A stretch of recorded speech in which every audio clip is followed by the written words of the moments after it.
Hello friends, आज हम लोग साइंस में यानी बायोलॉजी बायोलॉजी का जो नया चैप्टर है अर्बन एनवायरनमेंट, इस चैप्टर के साथ आप लोगों के सामने मैं आया हूँ और आज हम लोग स्टार्ट कर रहे हैं न्यू चैप्टर अर्बन एनवायरनमेंट।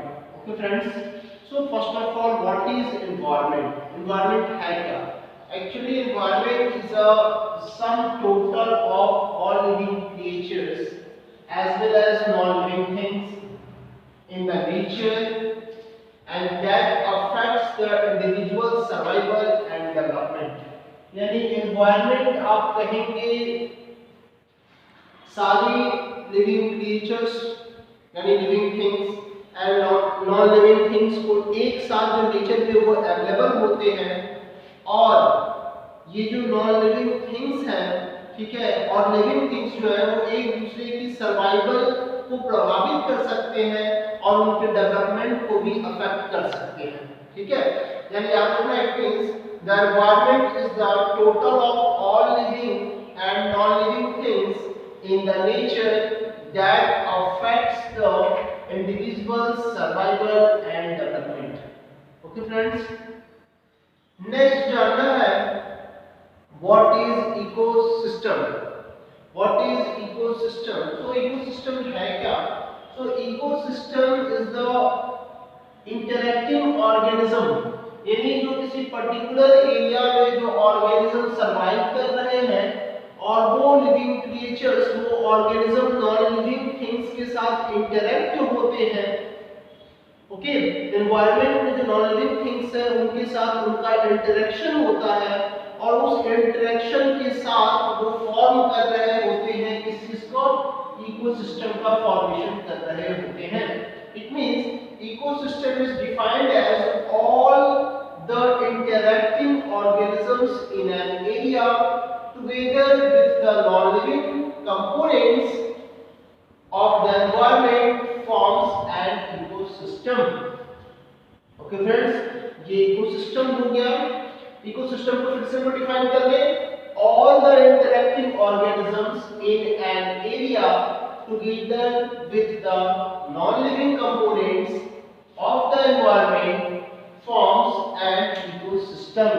ये इकोसिस्टम का फॉर्मेशन करता है। वंस अगेन हम लोग एनवायरनमेंट को देख ले, एनवायरनमेंट है क्या? तो environment is the total of living and non living things in a nature that affects the individual's survival and development। यानी environment जो है वो नेचर का वो हिस्सा है जो कि एक तरह से कह सकते हैं कि environment जो है नेचर का वो टोटल, नेचर में जो लिविंग थिंग्स भी हैं, नॉन लिविंग थिंग्स भी हैं, और living things non living things जो हैं वो एक दूसरे के साथ उनमें भी इंटरेक्शन हो रहा होता है, और दूसरे living creatures as well as the non living things है वो लिविंग क्रिएचर्स के सर्वाइवल को, इंडिविजुअल्स के सर्वाइवल को और उसके डेवलपमेंट को अफेक्ट कर सकता है। ओके फ्रेंड्स, नाउ ये जो इकोसिस्टम हुआ, so how many types of ecosystem? So friends, there are two types of ecosystem. First of all जान लेना, there are two types of ecosystem. There are two types of ecosystem. Two types of ecosystem।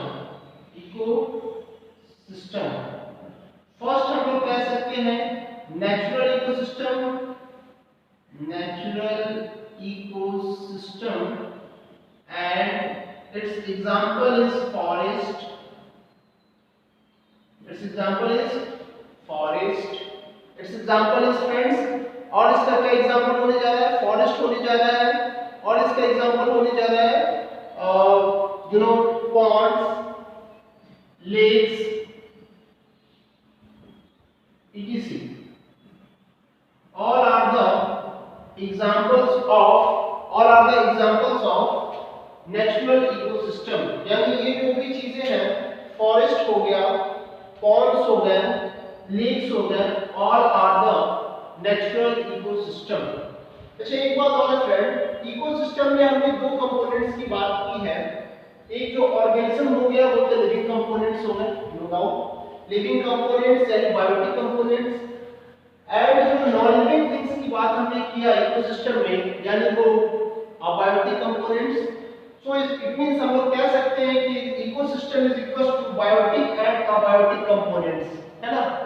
ये दोनों से मिलकर बना होता है ecosystems, और जो बायोटिक कंपोनेंट्स है वो लगातार अबायोटिक कंपोनेंट्स के साथ इंटरैक्ट कर रहा होता है, ठीक है। सो फ्रेंड्स, बायोटिक कंपोनेंट्स में क्या आ जाएगा, तो बायोटिक कंपोनेंट्स में आ जाएंगे लिविंग ऑर्गेनिजम्स यानी living creatures, and abiotic components में क्या आ सकते हैं, तो अबायोटिक कंपोनेंट्स में आएंगे temperature, rainfall, soil, water, minerals, all are the abiotic components of ecosystem. ठीक है friends, there are two types of ecosystem, one is a natural ecosystem and its example is forest, ponds, lakes, etc.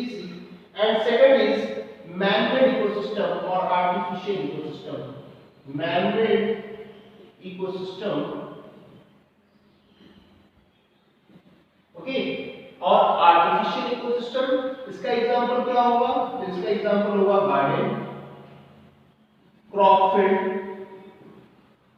Field होगा, और क्या हो सकता है friend, aquarium जिसमें हम लोग मछलियों को रखते हैं। ग्लास का एक क्यूबॉइडल शेप का बॉक्स होता है, ग्लास का ट्रांसपेरेंट बॉक्स होता है, उसमें हम लोग लिविंग फिशेस वगैरह को रखते हैं, क्रैब्स को रखते हैं, जो टॉर्टोइस को रखते हैं, ठीक है। तो वो हो गया एक्वेरियम, वो भी क्या है, एक तरह का इकोसिस्टम है, उसमें कुछ एक्वेटिक प्लांट्स वगैरह रखे जाते हैं, और उस वाटर में लगातार जो है ना वो एयर का जो है वो फ्लो करवाया जाता है, ताकि जो एक्वेटिक ऑर्गेनिज्म है वो डिसॉल्व ऑक्सीजन को डिसॉल्व एयर का यूटिलाइज कर सके अपने रिस्पिरेशन प्रोसेस में। Clear friend? So there are two types of ecosystem, दो टाइप्स के इकोसिस्टम्स होंगे, ठीक है फ्रेंड्स। यहां पर कोई डाउट नहीं होना चाहिए। नेचुरल इकोसिस्टम का एग्जांपल हो गया फॉरेस्ट, ठीक है, फॉरेस्ट हो गए ponds, lakes, and man-made ecosystem का एग्जांपल हो गया garden, crop field and aquarium. Clear?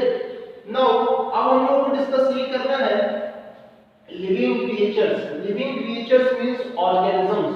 तो ऑर्गेनिजम्स की कैटेगराइजेशन किस तरह से हम लोग करते हैं? So all living creatures are categorised into three groups. Okay, all living creatures को पहले हम थ्री ग्रुप्स में कैटेगराइज करेंगे। एक जो हमारा ग्रुप होगा वो होगा प्रोड्यूसर का, सेकंड जो ग्रुप होगा वो होगा कंज्यूमर्स का, एंड जो थर्ड ग्रुप होगा वो होने जा रहा है इसका डिकम्पोजर्स का। First group producer, second group consumers and third group decomposers. Decomposers are also called nature cleaner. Decomposers actually क्या करते हैं, नेचर की साफ सफाई करने का काम करते हैं। डिकम्पोजर्स में क्या क्या आ जाएगा, तो बैक्टीरिया आ जाएगा, फंजाई आएगा, ये सब जो है वो डिकम्पोजर्स है, ठीक है। ये क्या कर रहा होता है, dead and decaying organic matter से फूड को क्या करता है, इनटेक करता है, और जो भी remains of plants and animals होते हैं, यानी जो बॉडी पार्ट्स यानी जो प्लांट जो है डिस्ट्रॉय हो गया, जिस प्लांट की डेथ हो गई, जिस एनिमल का डेथ हो गया, तो उनकी बॉडी को ये डिकम्पोजर्स क्या करते हैं, उनकी बॉडी से अपने फूड को गेन करते हैं, ठीक है, अपने भोजन को वहां से ऑब्टेन करते हैं, और उनकी कॉम्प्लेक्स बॉडी को सिंप्लीफाई करके जो भी न्यूट्रिएंट्स है उसको वापस सॉइल में मिक्स कर दिया जाता है, ठीक है, डिकम्पोजर्स। प्रोड्यूसर के बारे में पता है, producer means autotrophs. Producer means autotrophs means green plants. Okay, producer जो कि अपना भोजन खुद बनाता हो और साथ में जो दूसरे लिविंग क्रीचर्स हैं वो भी डायरेक्टली और इनडायरेक्टली इन्हीं प्रोड्यूसर पे यानी इन्हीं ऑटोट्रॉप्स मींस ग्रीन प्लांट्स पे डिपेंड कर रहे होते हैं। क्लियर है? यानी प्रोड्यूसर हम लोग क्या कहेंगे, प्रोड्यूसर मींस हो गया ग्रीन प्लांट्स, जो ग्रीन प्लांट्स वगैरह हो गए, ये ग्रीन प्लांट्स करते क्या है, तो this green plants utilises radiant energy coming from the sun in the presence of chlorophyll and convert carbon dioxide gas and water into glucose and oxygen, glucose and oxygen gas.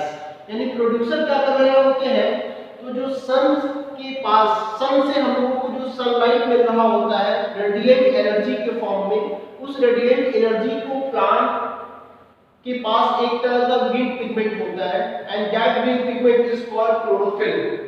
That green pigment is called chlorophyll.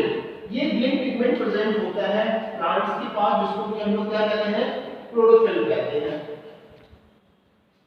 ये हो गया chlorophyll. This is a chlorophyll and this chlorophyll is a type of green pigment and present in the green plants, and this chlorophyll is capable to trap the solar energy, and this solar energy is utilized to convert carbon dioxide gas, water into glucose and oxygen gas. This process is called photosynthesis. This process is called photosynthesis. ये process कहलाता है photosynthesis कहलाता है, जिसको हम हिंदी में भी प्रकाश संश्लेषण वगैरह कहते हैं।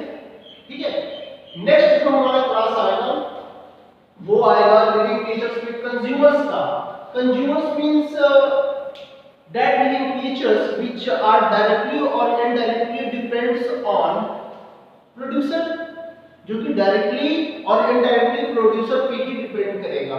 As for example human, as for example deer, as for example lion, ये भी डायरेक्टली और इनडायरेक्टली प्रोड्यूसर पे डिपेंड करेंगे। कैसे, जरा समझिएगा।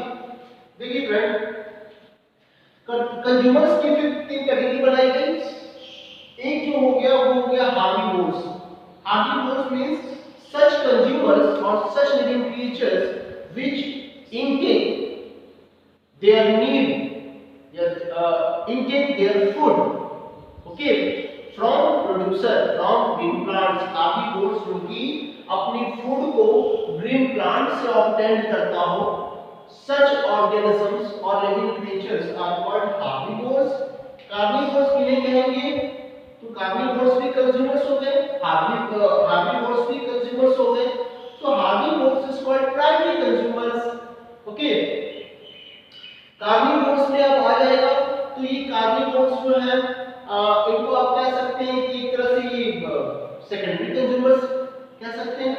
ठीक है, तो कार्निवोर्स मींस हो गया such living creatures that obtain their food from other animals, जो कि दूसरे एनिमल्स से अपने भोजन को ऑब्टेन करें। Such animals are called carnivores. As for example lion, fox, crow. ठीक है, क्रो वैसे जो है ना फ्रेंड, क्रो आपके ओमनिवोर्स में आएगा, क्योंकि क्रो जो है ब्रेड को भी खा लेता है, माउस को भी खाता है। तो ये हो गया कार्निवोर्स। ओमनिवोर्स में ह्यूमन बीइंग्स आ जाएंगे, क्रो आ जाएगा, ठीक है फ्रेंड्स, कैट आ जाएगा। ये सारे ओमनिवोर्स हैं जो कि अपने फूड के लिए प्लांट्स पे भी डिपेंड रहेंगे और दूसरे एनिमल्स से भी अपना फूड को ऑब्टेन करते हो। सच ऑर्गेनिजम्स और living creatures are called omnivores. वैसे लिविंग क्रिएचर्स को ओमनिवोर्स कहेंगे। एज फॉर एग्जांपल मैन हम लोग कह सकते हैं, एज फॉर एग्जांपल कैट कह सकते हैं, डॉग कह सकते हैं, all are the examples of omnivores. Okay friends, यहां तक तो क्लियर हो गया। ठीक है, next we have to discuss about decomposers. Okay friends, decomposers are microscopic organisms like bacteria, fungi, all are the decomposers, and there are very important role of decomposers in nature.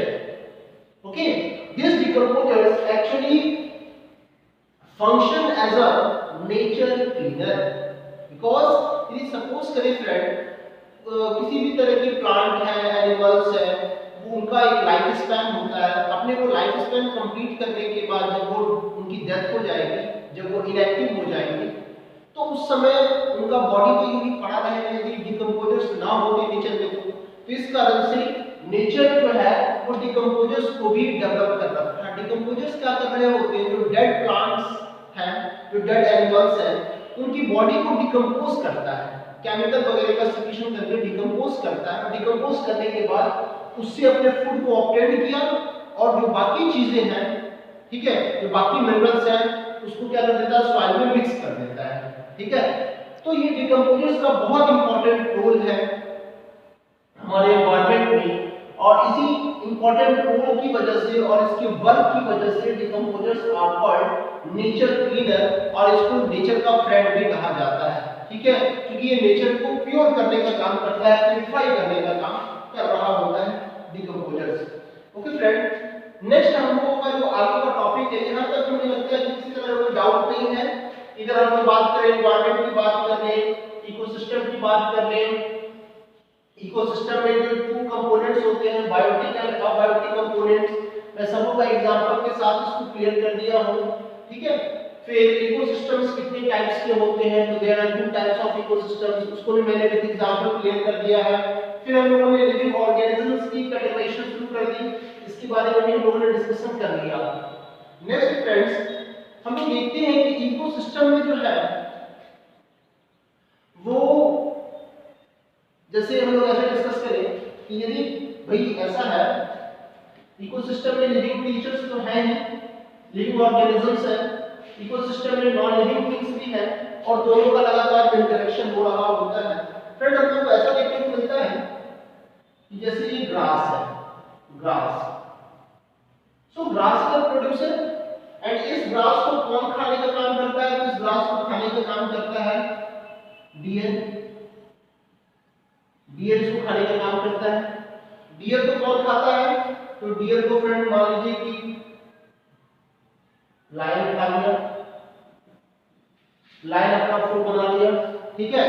तो ये grass जो हो गया friend, grass क्या है, producer है, grass क्या है, प्रोड्यूसर है, ये हो गया प्रोड्यूसर, मींस ऑटोट्रॉफ्स, ये प्रोड्यूसर है, ठीक है। ग्रास ये क्या कर रहा होता है, सनलाइट यानी सोलर एनर्जी का यूटिलाइज करता है और उस एनर्जी को केमिकल एनर्जी में ट्रांसफॉर्म करता है, ठीक है। तो ग्रास हो गया प्रोड्यूसर। अब ग्रास को कौन कंज्यूम कर रहा है, डियर, डियर क्या है, हार्बीवोर्स,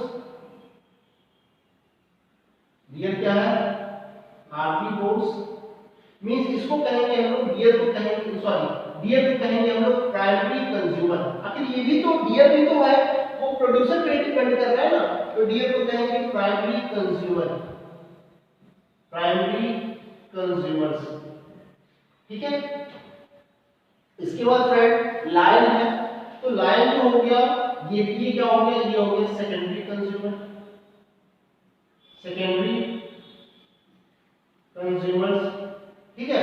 तो यानी हम लोग इकोसिस्टम में देख रहे होते हैं फूड का एक चेन की तरह चल रहा होता है, फूड का एक चेन दिखता है, ठीक है। ये चेन हो गया, और भी हम लोग एग्जांपल ले सकते हैं, और भी बहुत ज्यादा चेन का हम लोग एग्जांपल ले सकते हैं फ्रेंड। जैसे कि सपोज कीजिए आप, जैसे हम लोग बात कर लें, जैसे मान लीजिए, जैसे हम लोग बात कर लेते हैं प्लांट को, तो प्लांट को जो है, किसी छोटे मोटे प्लांट की बात करें तो उस प्लांट को खाने का काम करता है कौन, ग्रासहॉपर, ग्रास को, ग्रासहॉपर, इसको हम टिड्डा कहते हैं। तो उस ग्रासहॉपर को कौन खा लेता है, तो उस ग्रासहॉपर को खाने का काम कौन करता है, तो ग्रासहॉपर को खाने का काम फ्रॉग मान लीजिए किया, फ्रॉग, फ्रॉग को कौन खाएगा, तो फ्रॉग को खा लेता है स्नेक, और स्नेक को कौन खाता है, तो स्नेक को खाता है ईगल। इस तरह का हम लोग फूड का चेन इकोसिस्टम में देख रहे होते हैं, ठीक है फ्रेंड।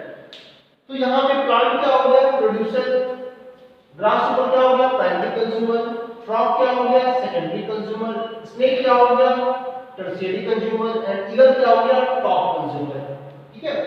यानी मैं आपको बताना चाह रहा हूँ कि इस तरह से फूड का चेन दिख रहा होता है इकोसिस्टम में। It means friend, food chain को हम डिफाइन कैसे करेंगे, तो food chain is a series of living creatures, the series of organisms, plant भी तो ऑर्गेनिज्म है ना। तो क्या है फूड चेन है क्या, तो food chain is a series of living creatures, ये लिविंग क्रिएचर्स का सीरीज होता है जिसमें इन विच the producer is consumed by primary consumers is consumed by organisms of higher trophic level, है ना, means secondary consumer, and secondary consumer is act as a food for tertiary consumer, यानी इस तरह से एनर्जी जो है ना वो हायर ट्रॉपिकल लेवल को ट्रांसफर होता रहता है, यानी जो सबसे लोअर ट्रॉपिक, अब समझिएगा पहले ट्रॉपिक लेवल में पहले वर्ड स्टार्ट कर दिया, इसके बारे में पहले बताता हूं। तो ये हो गया फूड चेन, यानी जो लिविंग क्रिएचर्स का एक चेन होता है जिसमें कि जो लोअर लेवल के जो ऑर्गेनिज्म है, ठीक है, वो हायर लेवल का एज अ फूड बनता चला जाता है, ठीक है। और देखिए तो ये हो गया आपका फूड चेन, ये क्या कहलाएगा, फूड चेन। इसमें एक सीरीज ऑफ लिविंग क्रिएचर्स दिखेगा एंड उसमें क्या होगा, जो हायर सीरीज वाले ऑर्गेनिज्म है वो लोअर सीरीज वाले को एज अ फूड उसको कंज्यूम कर लेंगे, ठीक है। Like one see here, like plant is consumed by grasshopper is consumed by frog is consumed by snake, and snake is consumed by eagle. Here grass is consumed by deer and deer is consumed by lion. इस तरह का ecosystem में food chain चल रहा होता है। इसमें देखेंगे इस फूड चेन में हर एक जो स्टेप है या हर एक जो लेवल है वो लेवल कहलाता है ट्रॉपिक लेवल, यानी each level of food chain is called, it means that we can say that, it means we can say that each level or step,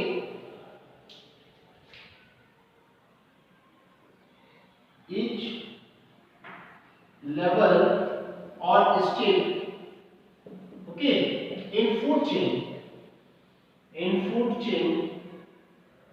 is called trophic level, is called trophic level। वो क्या कहलाता है, trophic level कहलाता है।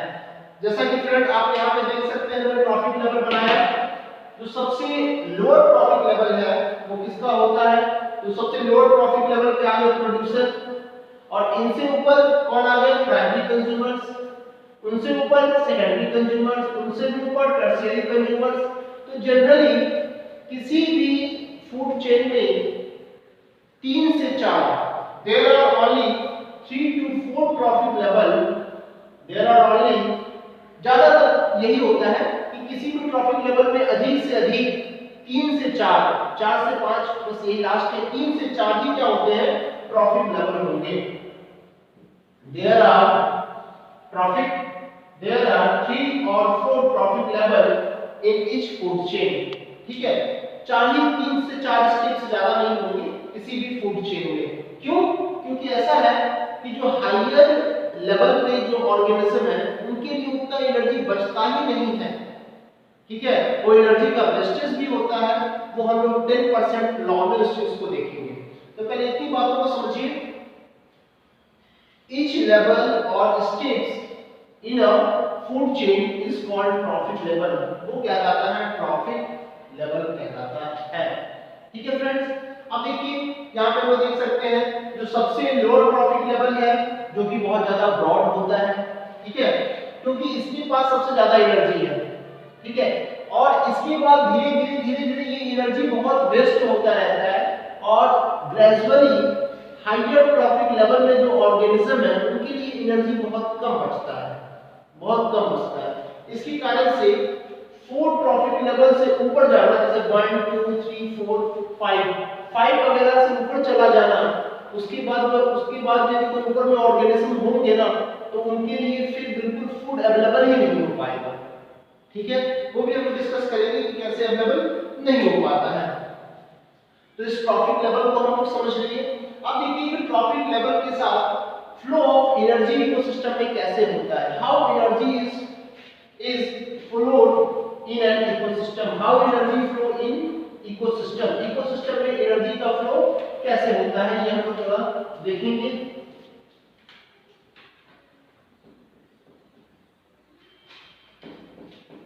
देखिए actually में होता क्या है, इसमें जो सनलाइट है, sunlight is ultimate source of energy. जैसा कि फ्रेंड्स सब लोग जानते हैं कि जो सन है वो अल्टीमेट सोर्स ऑफ एनर्जी है, ठीक है। तो सनलाइट जितना जितना भी अर्थ के सरफेस पे फॉल करता है उनमें से सिर्फ 1% एनर्जी प्रोड्यूसर जो है उसको यूटिलाइज कर पाता है। यानी जितना भी सपोज करें कि जैसे कि मान लो कि हमने माना कि मान लो कि 1000 किलो जूल सनलाइट के फॉर्म में एनर्जी रिलीज होता है, तो प्लांट जो है सिर्फ उसका 1% यानी 10 किलो ही होगा ना फ्रेंड। यानी यदि मान लीजिए कि 10,000 किलो जूल, ठीक है, अब इसका 1% कितना होगा, इसका 1% कितना हो गया, 10,000 किलो जूल का मतलब हो गया 1% कितना, 100 किलो जूल ही एनर्जी का यूटिलाइज कर पाएगा। ठीक है, यानी सनलाइट से कितना एनर्जी जाएगा, सिर्फ 1%। इसको तो 1% जाएगा इसको प्रोड्यूसर्स को। ठीक है, सिर्फ जाएगा कितना, 1% एनर्जी का ही प्रोड्यूसर यूज करेगा। आगे समझिए, प्रोड्यूसर से जाएगा ये हार्बीवोर्स के पास, तो हार्बीवोर्स जो है, हार्बीवोर्स वो इसका बस 10% ही यूज कर पाएगा। हार्बीवोर्स से किसके पास जाएगा, कार्निवोर्स के पास जाएगा। ठीक है, या इसको हम लोग कह सकते हैं, इसको हम लोग क्या कह सकते हैं, कार्निवोर्स कह सकते हैं। ठीक है, हार्बीवोर्स से फिर किसमें जाएगा, कार्निवोर्स में जाएगा, और यहां पर भी कितना जाएगा, 10% एनर्जी ही जाएगा। कार्निवोर्स से फिर किसमें जाएगा, जो टॉप कंज्यूमर्स होंगे या टॉप कार्निवोर्स, टॉप कार्निवोर्स में, इसके पास भी कितना एनर्जी जाएगा, 10% एनर्जी जाएगा। यानी सनलाइट जितना एनर्जी रेडिएशन के फॉर्म में इमिट करता है और वो एनर्जी अर्थ के सरफेस पर पहुंचता है, उसका सिर्फ 1% ही क्या कर रहा होता है, प्रोड्यूसर यूटिलाइज करता है। फिर क्या करना है, फिर प्रोड्यूसर उस 1% एनर्जी का, उससे प्रोड्यूसर का बायोमास बढ़ेगा, कुछ रिप्रोडक्शन करेगा, कुछ हीट एनर्जी के फॉर्म में एनर्जी क्या होगा, यूटिलाइज होगा, या फिर कहें कि एनर्जी वेस्ट होता है। लेकिन फिर इस प्रोड्यूसर के पास जितना भी एनर्जी है वो उसमें से टोटल में से बस 10% एनर्जी को ही हायर ट्रॉफिक लेवल के लिए पास करेगा, यानी हार्बीवोर्स के लिए बस 10% ही एनर्जी अवेलेबल होगा। फिर हार्बीवोर्स के बाद जितना एनर्जी पहुंचा, हार्बीवोर्स भी रिप्रोड्यूस करेगा, हीट के फॉर्म में एनर्जी का लॉस होगा। ठीक है, कुछ एक जो होगा इसका भी बायोमास बढ़ेगा। तो सिर्फ और सिर्फ हार्बीवोर्स का भी जो टोटल लाइफ में सिर्फ जो है लाइफ टाइम में सिर्फ 10% ही एनर्जी को ट्रांसफर करेगा कार्निवोर्स के पास, और 10% कार्निवोर्स भी टॉप कार्निवोर्स को ट्रांसफर करेगा। यानी अब जो हायर ट्रॉफिक और भी ट्रॉफिक लेवल नहीं बनना संभव है, क्योंकि यदि और भी ट्रॉफिक लेवल बनता है तो उसके लिए एनर्जी बिल्कुल नेग्लिजिबल रहेगा अवेलेबल। ठीक है, इस कारण से मैं बताया हूं कि हर फूड चेन में मैक्सिमम 5, वैसे जनरली बुक में लिखा होता है 3 to 4 trophic level he available होते हैं। तो ये जो फ्लो आप देख रहे हैं फ्रेंड्स, ये फ्लो हो गया आपका फ्लो ऑफ एनर्जी, ये एनर्जी का फ्लो हो गया, flow of energy in ecosystem, flow of energy in ecosystem. इसका 2 लॉज है फ्लो ऑफ एनर्जी का इकोसिस्टम में। एक तो पहला आप जानेंगे इसमें एक कॉन्सेप्ट ये है कि जो भी एनर्जी सन से प्रोड्यूसर को चला गया वो वापस एनर्जी प्रोड्यूसर से सन को नहीं मिल सकता। जो भी एनर्जी जो है वो प्रोड्यूसर के पास चला गया सनलाइट के फॉर्म में फ्रॉम सन, वो वापस प्रोड्यूसर सन को नहीं दे सकता। यानी जो भी एनर्जी है वो कभी भी एनर्जी वो रिवॉर्ड नहीं हो सकता। रिवॉर्ड करने का मतलब वो वापस, यानी देखिए प्रोड्यूसर जो है अपने 10% एनर्जी को पास करेगा किसको, हार्बीवोर्स को, लेकिन हार्बीवोर्स कभी भी फिर उस एनर्जी का क्या करेगा, वो लॉस नहीं करेगा, वो वापस प्रोड्यूसर को नहीं देने का काम करेगा। यानी एनर्जी इसमें रिवॉर्ड नहीं होता है, एनर्जी रिवर्स नहीं हो सकता है। एनर्जी का फ्लो एक बार हो गया है, वो एनर्जी का फ्लो रिवर्स नहीं हो सकता। एंड सेकंड इसमें हम लोग देखेंगे इस फ्लो ऑफ एनर्जी में, सेकंड जो थिंग है वो ये है कि हर लेवल पे, इस ट्रॉफिक लेवल पे आप देख रहे हो कि एनर्जी का वेस्टेज हो रहा है। ठीक है, the wastage of energy, the wastage of energy takes place, the wastage of energy takes place in each trophic level. In each level कह सकते हैं, in each level, है ना, हर लेवल पे एनर्जी का वेस्टेज जो है वो आपको हर ट्रॉफिक मतलब हर लेवल पे आपको दिख रहा है। यानी इस flow of energy in ecosystem में देखेंगे कि एनर्जी जो भी लोअर लेवल के द्वारा जो स्पीशीज है हायर लेवल को जो एनर्जी ट्रांसफर कर दिया गया वो एनर्जी वापस हायर से लोअर वाले को नहीं मिल पाएगा, यानी एनर्जी जो है वो रिवर्स बैक नहीं हो सकता। दूसरी बात, हर लेवल पे आप देख रहे हैं कि एनर्जी का काफी ज्यादा वेस्टेज हो रहा है, क्योंकि यदि वेस्टेज नहीं होता तो हायर जो स्पीशीज है हायर लेवल पे उनको सिर्फ 10% ही कैसे मिलता, क्योंकि बाकी तो वेस्टेज हो ही रहा है ना, बाकी बहुत सारे बायोलॉजिकल प्रोसेस में यूटिलाइज हो रहा है जिसको हम वेस्टेज भी कह सकते हैं, जैसे रिप्रोडक्शन हो गया, बॉडी मास को बढ़ाने के लिए हो गया, ठीक है, और क्या हो गया, तो और भी ऐसी चीजें हीट के फॉर्म में जो है वो लॉस हो रहा है। तो यही है फ्रेंड्स, तो इस तरह से हम लोग फ्लो ऑफ एनर्जी इकोसिस्टम जाने, उसमें क्या रिलेटेड उससे कॉन्सेप्ट है वो जाने हैं। अगले क्लास में हम जानेंगे फूड वेट के बारे में, अगली क्लास में जानेंगे, और जो इससे रिलेटेड जो आगे का टॉपिक होगा बायोलॉजिकल मैग्निफिकेशन, ये सारी चीजों को जानेंगे फ्रेंड्स। तो आज के लिए बस इतना ही, थैंक यू।